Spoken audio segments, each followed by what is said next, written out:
நான் மீர் காசிம். அதாவது 1757 கிளாசிக் போருக்கு பிறகு ஆங்கிலேயர்கள் வங்காளம், பீகார், ஒரிசா ஆகிய பகுதிகளில் தடையில்லா வணிக உரிமை பெற்றனர். மேலும் வங்காளத்தின் 24 பர்கானா எனும் பகுதியை பெற்றனர். பிலாசி போருக்கு பின் வங்காளத்தின் அரியணை ஏறிய மீர் ஜாபர் ஆங்கிலேயர்களின் கோரிக்கைகளை நிறைவேற்ற தவறியதால் அவரை கட்டாயப்படுத்தி பதவியிலிருந்து நீக்கிவிட்டு அவரது மருமகனான மீர் காசம் என்னை வங்காள நவாபாக்கினர்.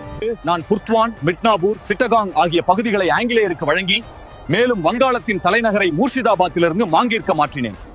தஸ்தக் என்றழைக்கப்படும் சுங்கவரி விலக்கு ஆணையை தவறாக பயன்படுத்திய ஆங்கிலேயர் மீது கழகத்தில் ஈடுபட்டு அதில் தோற்று அயோத்திக்கு தப்பி ஓடி அடைக்கலம் புகுந்தேன். அயோத்தியில் அவத் நவாப் சுஜாவுத்தலா மற்றும் முகலாய பேரரசர் 2ஆம் ஷா ஆலம் ஆகியோருடன் சேர்ந்து ஆங்கிலேயருக்கு எதிராக ஒரு கூட்டமைப்பை உருவாக்கினேன். மோதலுக்காக தேர்ந்தெடுக்கப்பட்ட இடம் பாட்னாவிற்கு மேற்கே 130 கிலோமீட்டர் தொலைவில் கங்கை நதிக்கரையில் அமைந்துள்ள சிறிய நகரமே பக்சார் எனும் பகுதியாகும். இறுதியாக பக்சார் போர் 1764ஆம் ஆண்டு அக்டோபர் 22இல் எங்கள் படையில் நான், சுஜாவுத்தலா, 2ஆம் ஷா ஆலம் மற்றும் எதிர்ப்படையில் ஆங்கில படை தளபதி ஹெக்டர் மன்ரோ போரில் வெற்றி கண்டார்.